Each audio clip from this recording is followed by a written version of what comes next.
പിതാവിന്റെയും പുത്രന്റെയും പരിശുദ്ധാത്മാവിന്റെയും നാമത്തിൽ ആമേൻ. എൻ്റെ പ്രിയപ്പെട്ടവരെ, ഇന്ന് ജൂൺ 26-ാം തീയതി വ്യാഴാഴ്ച.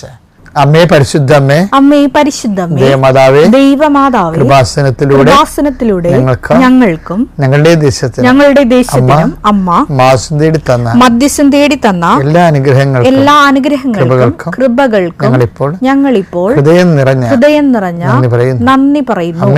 പരിശുദ്ധമ്മേ, ദൈവമാതാവേ, 2004 ഡിസംബർ 7-ാം തീയതി ഉച്ചകഴിഞ്ഞ് 2:30 കൃപാസനത്തിൽ സംഭവിച്ച അമ്മയുടെ പ്രത്യക്ഷപ്പെടലിനെ കുറിച്ച് തിരുസഭയ്ക്ക് സമർപ്പിച്ചിരിക്കുന്ന പഠനരേഖകളുടെ മേൽ സഭാത്മകമായ പഠനം ആരംഭിക്കുവാൻ ഞങ്ങൾ പ്രാർത്ഥിക്കുന്നു. അമ്മേ പരിശുദ്ധമ്മേ, ഭൂസ്വർലോകങ്ങളുടെ രാജ്ഞിയായ അങ്ങേക്ക് ഭൗമ സംരക്ഷണത്തിനായി പ്രപഞ്ച പ്രകൃതിയെ തന്നെ തിരുസഭ പ്രതിഷ്ഠിക്കുവാൻ ഈ പ്രത്യക്ഷീകരണം വഴി ഇടയാക്കണമേ. പരിശുദ്ധമ്മേ, ജപമാല മാതാവേ, സകല കൃപാസനം പ്രാർത്ഥനകളോടും ചേർത്ത് ഞങ്ങളിപ്പോൾ പ്രാർത്ഥിക്കുന്ന ഈ കുടുംബത്തിന്റെ പ്രത്യേക നിയോഗം പറമക്കളെ.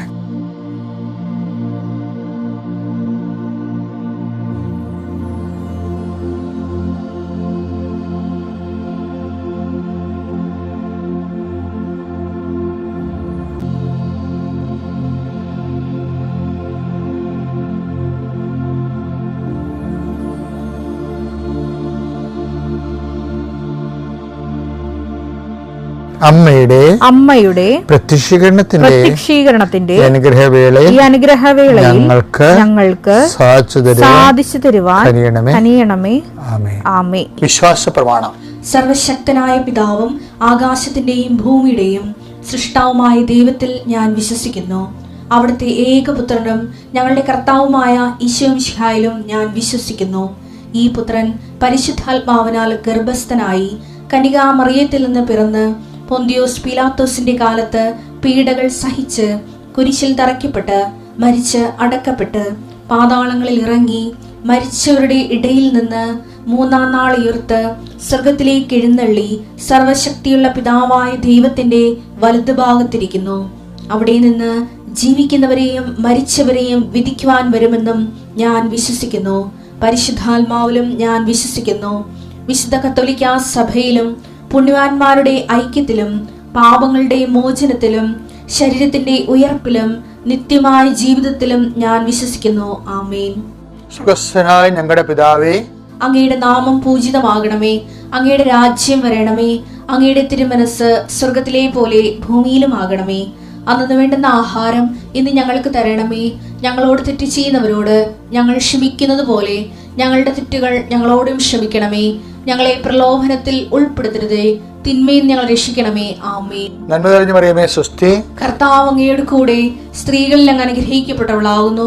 അങ്ങയുടെ ഉദരത്തിൻ ഫലമായി ഈശോ അനുഗ്രഹിക്കപ്പെട്ടവനാകുന്നു. പരിശുദ്ധ മറിയമേ, തമ്പുരാന്റെ അമ്മേ, പാപികളായ ഞങ്ങൾക്ക് വേണ്ടി ഇപ്പോഴും ഞങ്ങളുടെ മരണസമയത്തും തമ്പുരാനോട് അപേക്ഷിക്കണമേ. ആമേൻ. എൻ്റെ കർത്താവേ, നിന്റെ ഉന്നതമായ നാമത്തിന് സ്തോത്രം ചെയ്യുന്നു. എൻ്റെ കർത്താവേ, നിന്റെ വിശുദ്ധ പൗരോഹിത്യത്തിന് നന്ദി പറയുന്നു. 39 കൊല്ലം നിന്റെ പരിശുദ്ധ ബലി അർപ്പിച്ചുകൊണ്ട് പരിശുദ്ധ കുർബാനയുടെ തുടർന്നുള്ള ആത്മീയ ആവിഷ്കാരമായ കുർബാന ജീവിതം അനുഷ്ഠിക്കുവാൻ വിളിക്കപ്പെട്ടതിന് നന്ദി പറയുന്നു. കർത്താവേ, അതിൻ്റെ ആസ്തിയിലും അതിൻ്റെ അടിത്തറയിലും അതിലാശ്രയിക്കുന്ന അങ്ങയുടെ അവകാശമോഹരിമാകുന്ന ജനങ്ങളോട് ഈ പ്രാർത്ഥനയുടെ ശക്തിയാൽ നിന്റെ തിരുമുറുവാർന്ന വലതുകരം, അണിപ്പിണർന്ന അത്ഭുതകരം ഈ പ്രാർത്ഥന കൂടുന്ന ഓരോ മകൻ്റെയും മകളുടെയും മേൽ വെക്കണമെന്ന് പ്രാർത്ഥിക്കുന്നു. അടിപ്പിണർ പോലെ, വൈതാഘാതം പോലെ ദൈവികമായ ശക്തി നിന്നിലേക്ക് ആവശ്യിക്കട്ടെ. മനസ്സ് തളർന്നു പോയവരുണ്ട്.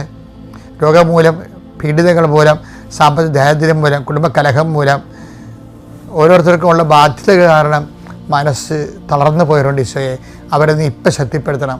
നിൻ്റെ തിരുമുറുപാടുന്ന വലതുകരത്തെ ശക്തിപ്പെടുത്തണം. നിൻ്റെ ആണിപ്പെടുത്താറുന്ന അത്ഭുതകരത്തെ ശക്തിപ്പെടുത്തണം.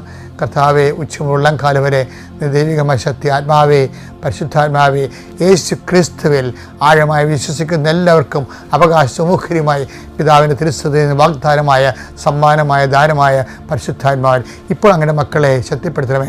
ഇന്നത്തെ ദിവസത്തിനായി ശക്തിപ്പെടുത്തണമേ. ഇപ്പോൾ അങ്ങയുടെ മക്കളെ ശക്തിപ്പെടുത്തണമേ. ഇന്നത്തെ നിയോഗങ്ങൾക്ക് ശക്തിപ്പെടുത്തണമേ. ഇപ്പോൾ ആത്മാവെ അങ്ങയുടെ മക്കളെ ശക്തിപ്പെടുത്തണമേ. ഇന്നവർ പോകുന്ന വഴികളെ ആത്മാവിനെ അഭിഷേകം ചെയ്യണമേ. ഇന്നവർ പോകുന്ന സംസാരങ്ങളെ അവരെ ഇടപെടലുകളെ കർത്താവ് ആത്മാവിനെ ശക്തിപ്പെടുത്തണമേ. കർത്താവ് ചെയ്തു തീർക്കാനുള്ള ജോലികൾ, സംസാരിച്ച് തീർക്കാനുള്ള സംസാരങ്ങൾ, പ്രാർത്ഥിച്ചു തീർക്കാനുള്ള പ്രാർത്ഥനകൾ എല്ലാം കർത്താവിൻ്റെ കൃപയാൽ നിറയട്ടെ. അമ്മയെ പരിശുദ്ധ ദേവമാതായ കാനായിലെ കല്യാണ കുടുംബത്തിലേക്ക് എന്നതുപോലെ കർത്താവ് അവരുടെ ആവശ്യങ്ങൾ അവർ തന്നെ അറിയാത്തപ്പോൾ അമ്മ തന്നെ അറിഞ്ഞുകൊണ്ട് ഈശോയുടെ തിരുസന്നിധി അർപ്പിക്കുന്ന അമ്മയുടെ ദിവ്യ സാന്നിധ്യം ഉടമ്പടിയെടുത്ത എല്ലാ മക്കൾക്കും സഞ്ചാരി മാതാവേ, സമയത്തിൻ്റെ റാണി എപ്പോഴും അവർക്ക് അനുഭവവേദ്യമാക്കാൻ ഇടയാക്കണമേ എന്ന് പ്രാർത്ഥിക്കുന്നു. കർത്താവേ, ഓരോ നിമിഷവും ഓരോ ദിവസവും ഞങ്ങളുടെ വിശ്വാസം, ഞങ്ങളുടെ ദൈവസ്നേഹം, ഞങ്ങളുടെ പ്രത്യാശ നില അർപ്പിച്ചുകൊണ്ട് കർത്താവ് ജീവിക്കുന്ന മക്കൾക്ക് കർത്താവേ, അങ്ങ് വലിയ ഈ അടരാട്ട ജീവിതത്തെ അങ്ങ് ആത്മശക്തി, ആത്മധൈര്യമായി, അഭിഷേകമായി അങ്ങനെ മക്കൾക്ക് അടയാളങ്ങളുടെ അനുഭവവേദ്യമാക്കണം പ്രാർത്ഥിക്കുന്നു. എൻ്റെ കർത്താവിൻ്റെ ഉന്നതമായ നാമത്തിൽ, സഭയുടെ അധികാരത്തിൽ, കുരിശിൻ്റെ അടയാളത്തിൽ, ദൈവശക്തിയാൽ നീയും നിൻ്റെ കുടുംബവും അനുഗ്രഹിക്കപ്പെടട്ടെ. God infuse the spirit of power and grace. നമ്മളെ ഉടമ്പടിയുടെ ബേസ്മെൻറ്റ് രക്ഷയുടെ സമവാക്യമാണ് അല്ലേ? അത് നമുക്കറിയാം. എന്താണത്? Not by merit but by grace. എന്നുവെച്ചാൽ നിൻ്റെ യോഗ്യത കൊണ്ടല്ല, എൻ്റെ കൃപ കൊണ്ടെന്ന്. എന്നുവെച്ചാൽ യോഗ്യതകളെ, മെറിറ്റ് ചില സമയത്ത് വിലപ്പോകാത്ത അവസരങ്ങളുണ്ടാവുമെന്ന് ഞാൻ നിങ്ങളോട് പറഞ്ഞിട്ടുണ്ട്. ചില ആൾക്കാർ അമിതമായ ആത്മവിശ്വാസവും അത് കവിഞ്ഞ അഹങ്കാരവുമായിട്ട് ഇങ്ങനെ ജീവിക്കുന്നുണ്ട്. എന്താ കാര്യം? അവർക്ക് 97 മാർക്കുണ്ട്, 98 മാർക്കുണ്ട്. ഞാൻ പിന്നെ എന്തിനാണ് പ്രാർത്ഥിക്കണത്? കാര്യം എനിക്ക് മുത്തിക്കൊണ്ട് എൻ്റെ മാർക്ക് ലിസ്റ്റ് കാണുമ്പോൾ തന്നെ മുത്തിക്കൊണ്ട് എനിക്ക് അഡ്മിഷൻ തരുമെന്നൊക്കെ പറയും. അത് അങ്ങനെയൊക്കെ ചിന്തിച്ചിരിക്കുക. അത് വെറുതെ വിട്ടികളുടെ മൂഢസ്വർഗത്തിലാണ്. കാരണം നീ 98 മാർക്കുകാരൻ അഡ്മിഷൻ ചെല്ലുമ്പോൾ എന്നാ സംഭവിക്കണത്? ആകപ്പാടെ 5 സീറ്റും ഉണ്ടാകും, 98 മാർക്കുകാരൻ 10 പേരും ഉണ്ടാകും. ആർക്ക് കൊടുക്കും? ഈ പ്രശ്നമുണ്ട്, ഈ പ്രതിസന്ധിയുണ്ട്. അപ്പോൾ എപ്പോഴും നമ്മൾ ഓർക്കുക, ജീവിതം എന്ന് പറയണത് ദൈവം നിശ്ചയിച്ചിരിക്കുന്നത് എന്താണ്? Not by merit but by grace. ജീവിതത്തിൻ്റെ ഏതെങ്കിലും ഭാഗങ്ങളിൽ ഗ്രേസ് ഇല്ലാതെ ഫില്ലാകത്തില്ല. ഗ്രേസ് നമ്മൾ പിന്നെ വേറൊരു പ്രശ്നം എന്ന് വെച്ച് കഴിഞ്ഞാൽ, ഗ്രേസ് ഇപ്പോൾ നമുക്ക് ഗ്രേസ് വേണ്ട, മെറിറ്റ് മതി എന്ന് പറഞ്ഞു കഴിഞ്ഞാൽ എന്താ കാര്യം? നമ്മുടെ റിട്ടേൺസും നമ്മുടെ അനുഗ്രഹങ്ങളും കുറവായിരിക്കും. കാര്യം എന്താണ്? മെറിറ്റ് വർക്ക് ചെയ്യുന്ന ഒരു ഇക്വിലിബ്രിയം ഉണ്ട്. എന്താണ്? നിങ്ങൾ വിതക്കുന്നത് തന്നെ നിങ്ങൾ കൊയ്യും. ആടാ. അപ്പോൾ മെറിറ്റിൻ്റെ അനുസരിച്ച് നോക്കാനാണെങ്കിൽ ആ മെറിറ്റ് അനുസരിച്ചുള്ള നമുക്ക് അതനുസരിച്ചുള്ള അനുഗ്രഹമേ നമുക്ക് കിട്ടത്തുള്ളൂ. അനുഗ്രഹമില്ല, ആനുകൂല്യമായാലും എന്തായാലും മെറിറ്റിൻ്റെ ഒരു അപാജയം അതാണ് ഈശോ പറഞ്ഞത്. ഗലാത്യ 5:6-7 എടുത്ത് മനുഷ്യൻ വിതയ്ക്കുന്നത് തന്നെ കൊയ്യും. അതാണ് മെറിറ്റിൻ്റെ പ്രശ്നം. അതാണ് യോഗ്യത മാത്രം ആശ്രയിച്ചാൽ നിങ്ങൾ യോഗ്യതയുള്ളൊരു അഹങ്കാരം പിടിച്ചിരിക്കരുത്. ഇപ്പം ആരോഗ്യമായിട്ട് യോഗ്യത ഉണ്ടാകും, പണപരമായിട്ട് യോഗ്യത ഉണ്ടാവും. ഇതൊന്നും നിങ്ങൾ രക്ഷിക്കത്തില്ല. ധർമ്മത്തിലൂടെ നേടിയാലും അധർമ്മത്തിലൂടെ നേടിയാലും ഈശോ ചോദിക്കണില്ലേ, നിങ്ങൾ ഒരുക്കി വെച്ചിരിക്കുന്നതൊക്കെ ആരുടേതാകും? അപ്പോൾ ആദ്യം നമുക്ക് നോക്കേണ്ടത് ലൂക്ക 16:9 ഞാൻ നിങ്ങളോട് പറയുന്നു അധാർമിക സമ്പത്ത് കൊണ്ട് നിങ്ങൾക്കായി സ്നേഹിതരെ സമ്പാദിച്ചുകൊള്ളുവിൻ. അത് നിങ്ങളെ കൈവിടിയുമ്പോൾ അവർ നിങ്ങളെ നിത്യകൂടാരങ്ങളിൽ സ്വീകരിക്കും. അപ്പൊ അതായത് അധാർമികമായ സമ്പത്ത് കൊണ്ടായാലും ശരി എന്ത് ചെയ്യണം? അപ്പം ചില സമയത്ത് നിങ്ങളുടെ മെറിറ്റ് നേടുന്നത് ചിലപ്പോൾ ഗുസ്തി കൊണ്ടും മത്സരം കൊണ്ടും മറ്റുള്ളവരുടെ കാലുവാരിക്കൊണ്ടും ദൈവത്തെ അറിയാത്ത കാലത്ത് മനുഷ്യൻ പല വിക്രിയകൾ കാണിക്കും. പക്ഷേ എങ്കിലും അതിനെ അനുദപിച്ചുകൊണ്ട് അതെല്ലാം വൈറ്റാക്കാൻ പറ്റും. ഇപ്പം ചില കള്ളന്മാർ ചെയ്യുന്നതില്ലേ, ബ്ലാക്ക് വൈറ്റാക്കാൻ വേണ്ടി കുറേ സൂത്രം കാണിക്കത്തില്ലേ, ഇതുപോലെ തന്നെ ആധ്യാത്മികതയിലും ബ്ലാക്ക് വൈറ്റാക്കാൻ പറ്റും.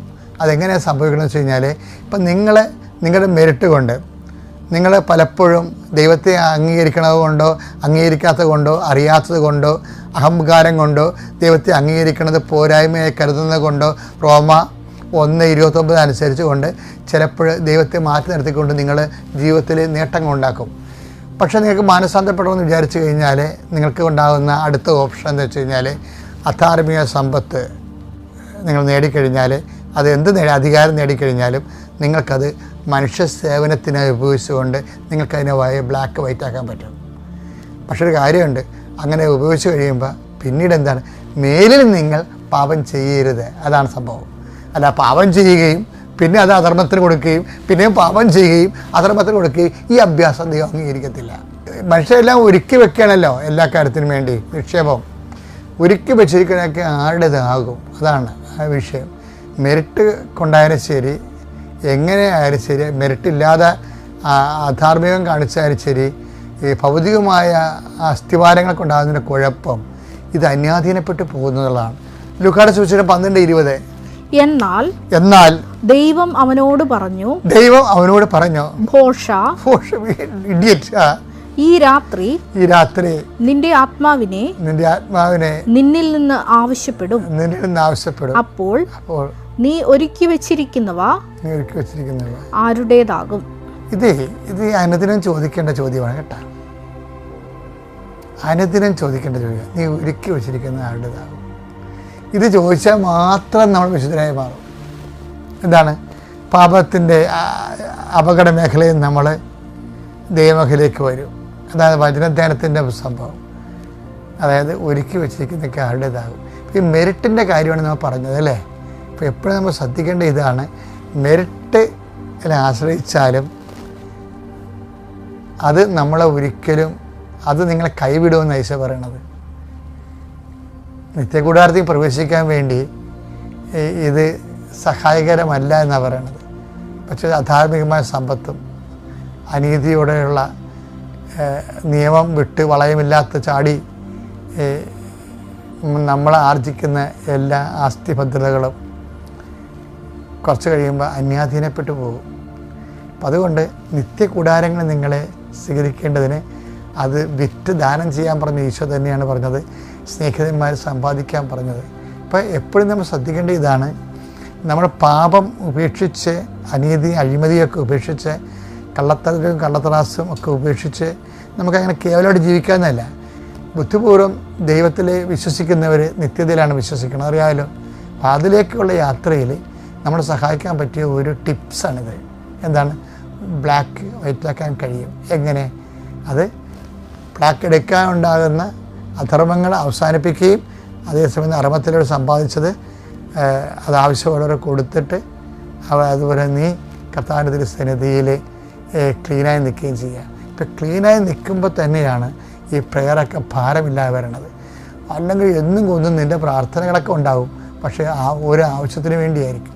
ആ പ്രാർത്ഥന മുഴുവനും നിറച്ച്, ആ പ്രാർത്ഥന എന്തുമാത്രം നീ പ്രാർത്ഥിക്കുന്നു അത് മുഴുവനും നിന്റെ ആവശ്യമായിരിക്കും. അത് ഭയങ്കര ശാപം പിടിച്ച പരിപാടിയാണ്. അപ്പോൾ ശ്രദ്ധിക്കുക, ബി വെയർ.